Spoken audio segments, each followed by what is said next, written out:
It starts with a receipt, a purchase not discussed, a number on a screen that wasn't supposed to be seen.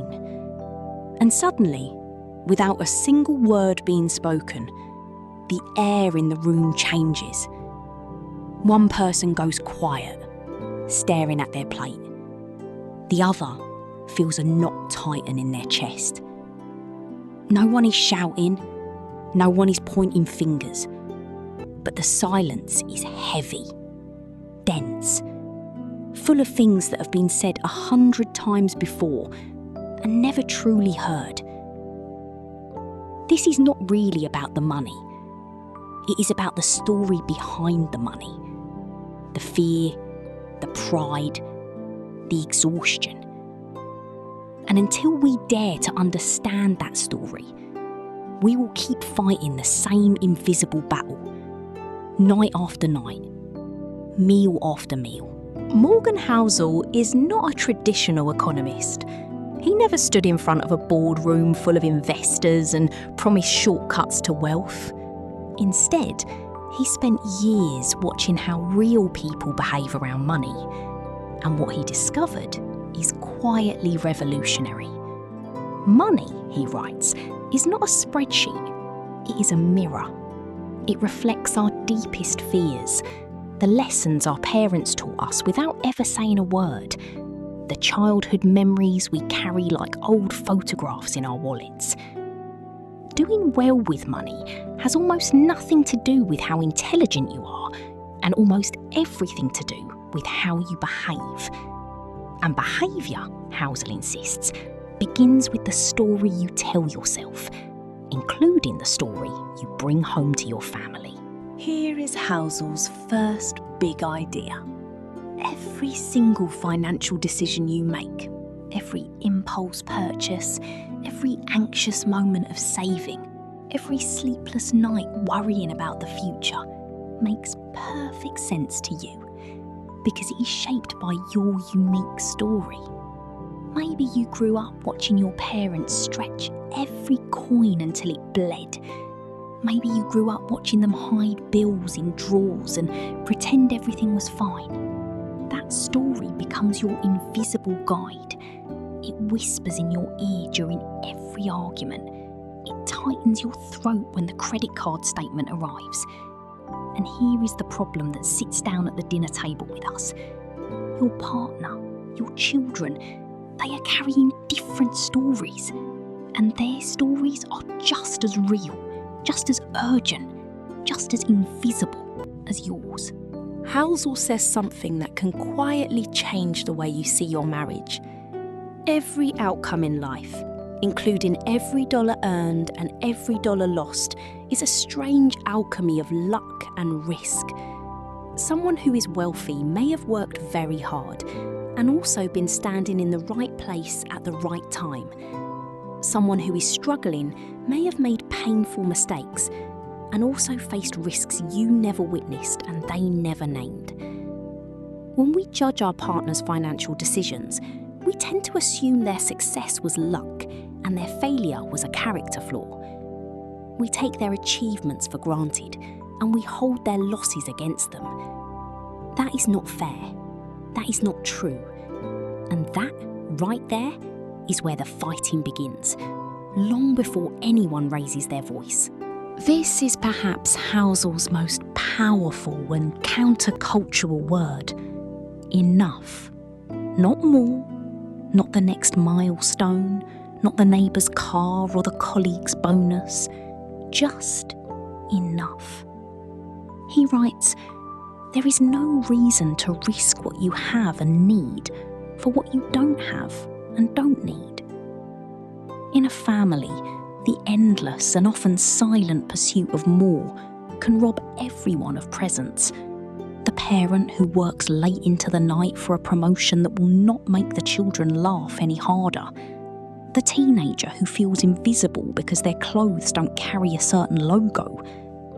Enough is not a number you will ever find in a bank statement. It is a conversation, a quiet and sometimes courageous one. And it is a conversation worth having around the dinner table.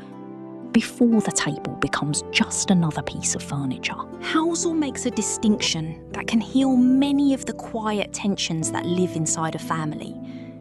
There is visible wealth, the car parked in the driveway, the square footage of the house, the watch that catches the light. And there is invisible wealth, the savings account that nobody posts on social media, the emergency fund that buys you a night of real sleep, the peace of mind that does not need to prove anything to anyone. He writes a sentence worth framing. Wealth is what you don't see. Someone who looks rich may be drowning in debt. Someone who looks modest may be financially free in the only way that truly matters. When we stop comparing our family's visible wealth to the curated highlight reel of others, we can finally start building the invisible wealth that makes a life feel genuinely safe.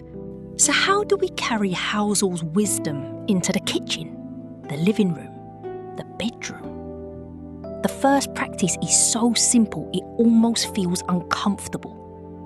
The next time money enters the conversation, and it will, pause. Do not ask, how much did you spend today? Do not ask, how much did you earn this month? Ask instead, what does money mean to you? What is your earliest memory of it? Was it a source of tension in your home or a source of possibility? This is not an interrogation. It is an invitation. An invitation to step behind the numbers and meet the person who learned to count long before they met you. Because understanding, real, slow, patient understanding, always comes before any lasting change. Housel's second practical lesson for families is this. Give yourself a margin of safety, not just in your bank account, but in your mind, in your nervous system.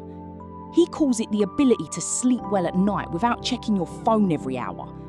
As a family, this means creating a small buffer, not out of fear, but out of love. So that when the car makes that ominous noise on the highway, or the medical bill arrives in a white envelope, you can look at each other across the kitchen table and say, we are okay. We planned for this moment. We protected each other. That cushion is not just a line item in a budget. It is emotional safety made tangible. It is the quiet proof that you are a team. The third practice is a family ritual. Simple, unglamorous, and transformative. Once a month, perhaps at the very dinner table where the silence used to hurt, celebrate something invisible. Do not celebrate the new car. Do not celebrate the promotion. Celebrate the quiet decision someone made to save for a future that felt far away. Celebrate the moment someone resisted an impulse and whispered to themselves, we have enough for tonight. Housel reminds us that the best financial decisions are often the most boring ones. They do not generate applause, they generate stability. But inside a family, these small acts of quiet discipline can become moments of shared heroism. They are worth naming. They are worth honouring. They are worth celebrating with the same warmth we reserve for birthdays and anniversaries. 3 simple practices. 3 quiet shifts. 1. Ask, not about the numbers, but about the story. What is your money memory? 2. Build a cushion of calm, together. A small and sacred buffer that whispers safety instead of screaming status. 3. Celebrate the invisible. Once a month, at the table where meaning is made. These are not formulas for getting rich quick. They are not shortcuts to a life without uncertainty. They are anchors for a family that wants to grow together, not just financially, but emotionally, spiritually, humanly. Because money, at its best, is not a weapon. It is not a scorecard. It is a tool, a quiet and humble tool in the service of a life that matters. Morgan Housel wrote a line that stays with you long after the book is closed. The highest form of wealth is the ability to wake up every morning and say, I can do whatever I want today. That freedom, that light and spacious freedom, is not just an individual achievement. It can be built together, slowly, imperfectly, one honest and slightly uncomfortable conversation at a time. If this journey towards a healthier money story has meant something to you, consider sharing it with the person who sits across from you at the table tonight. Perhaps it will open a door that has been quietly waiting to be opened for a very long time. Silo will keep walking towards the next quiet insight, towards the next story that needs telling, and you are always welcome to walk along. Subscribe and turn on the bell so you never miss a new reflection. Together, we will keep building a life where money serves meaning and not the other way around. Thank you for being here today. Now, go set the table and see what conversation wants to begin.